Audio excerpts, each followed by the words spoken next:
Anything else changed? That's one way of measuring success, is what you see on the scales. But see here about me. Okay. So what are the other ways of that? Weight is one thing, so what you see on the scales. But is there anything else that you've noticed that has improved, like your fitness, your sleep, your eating behaviours, your adhering to your exercise? What are the other? Any other? Okay. And so how long have you been on this plan for? How long have you been following it for? 9 months.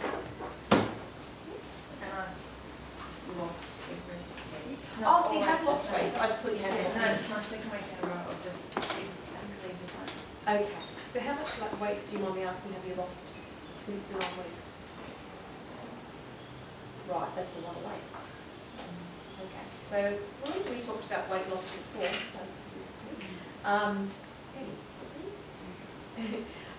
So, with what we say about the science, they say about half to 1 kilo a week. But when you're losing weight, you'll reach a point where it will start to slow down. So you're at that plateau phase. The weight plateau. Who hates the weight plateau phase? Yeah. I've got a nice little tip sheet. I'll actually, I can remind you how to look at that next week. But with the weight plateau, it's really looking at ticking off all the things I'm doing, and you are tick, tick, tick, tick, tick, tick. So the question becomes, am I doing everything right? If the answer is yes, it's just keeping persisting, because you're getting those beautiful magic numbers coming down every week. So who finds that, it becomes exciting, I'm putting in the work. There's going to be a time where it will stop. You can't just keep losing weight because you end up with a skeleton. So there's got to be a point where you slow down. So it's kind of like in the stock market. There's always going to be fluctuations. As long as the trend's going down, that's what you have to worry about. So for you, you've done really well to actually lose 8 kilos. If you can lose at least 5% of your body weight, losing even 5% of your body weight actually reduces your risk of diabetes by almost 60%. So you're already actually reducing your risk of those chronic diseases. So it's just a matter of persisting with it and not to give up. Because who finds that really hard? You're seeing, because it's ingrained in our way of thinking quite often that it's the measure of success is just what you see on the scales, and that's only one way of measuring success. But don't think it always changes. Eating well, exercising, they're goals. Weight's a goal. Fitness is a goal. Sleep management, stress management, relationships.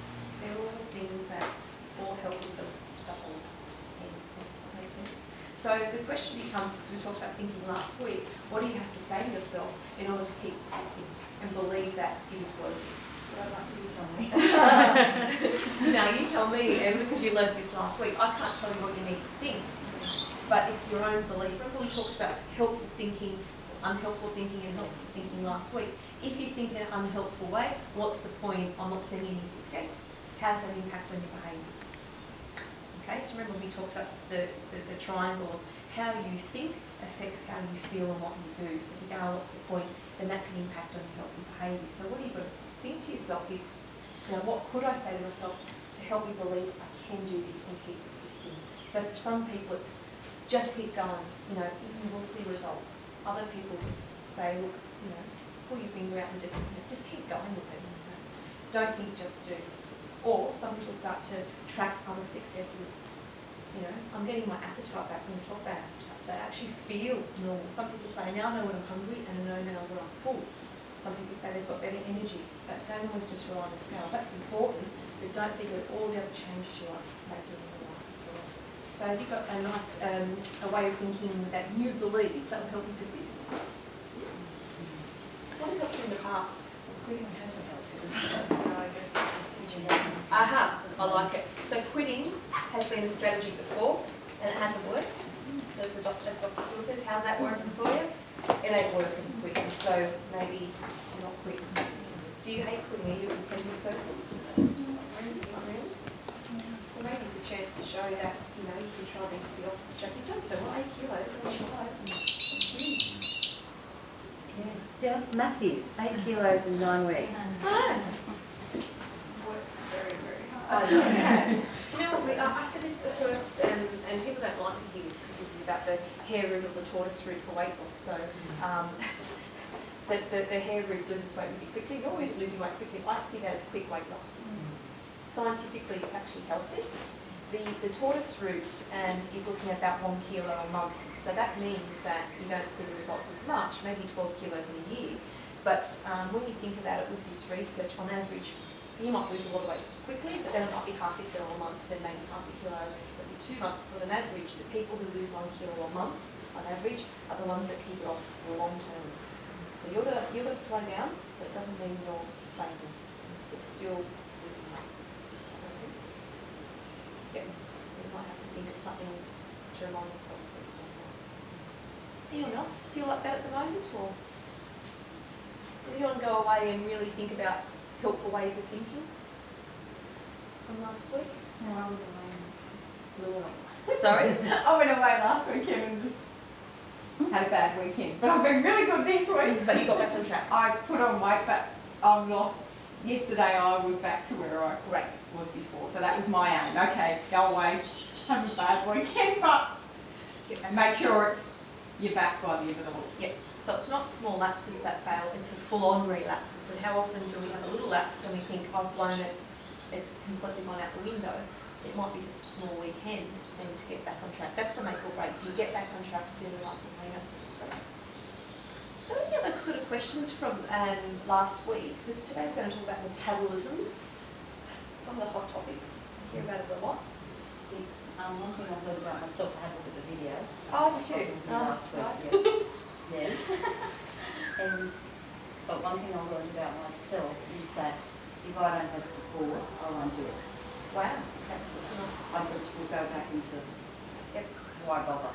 Okay, great. Yeah. So you've realised what will work for you is looking for support. Well, I wasn't looking for it, someone offered it. Yeah, Kathy's really supported me. Great. And my daughter. Excellent. Otherwise I wouldn't do it. Yeah, okay. And that's one of the biggest barriers that can stop us from persisting is not feeling that we have that support. So great. So remember all those different types of barriers. If you can work out what doesn't work for you, then you can work out what works for you. Great, okay. So that's something that's keeping at the forefront of your mind to help you with Yeah, I have to fight for some being fiercely independent to actually add on him and I really need support. Great. Yeah. Excellent. I was wondering if you could beat Blue Diamond every time I go to buy champagne.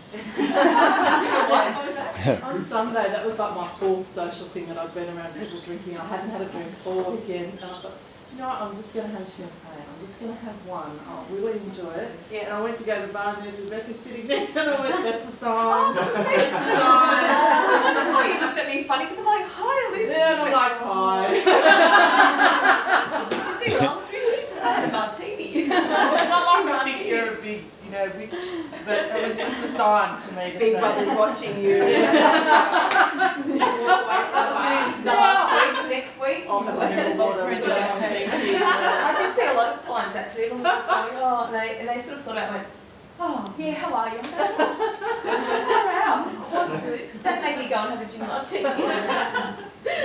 Anywho. So you could just be there whenever. Okay, maybe I can get a phone app or something. Maybe that's the thing, everything's about phone apps. So look, today's about metabolism and I really was starting to think about it and I find I get confused about metabolism. Like I know the science behind it, but then there's so much information out there of what boosts metabolism, what kills metabolism, and I thought, look, I might go back to the basic science for you guys because does anyone find it confusing? Does anyone get lots of mixed messages? And then sometimes you come up with your own spiel and go, oh, that sounds really good, but I don't know if that's really right. Has anyone had that before? So, look, I thought, let's go back to the basic science. And there's a dietitian called Matt O'Neill. His website's called Smart Shape. That's a really good website if you want to have a look at it. And, yeah, it is really good because he's got an article which I've got for you guys today to take home. Over here.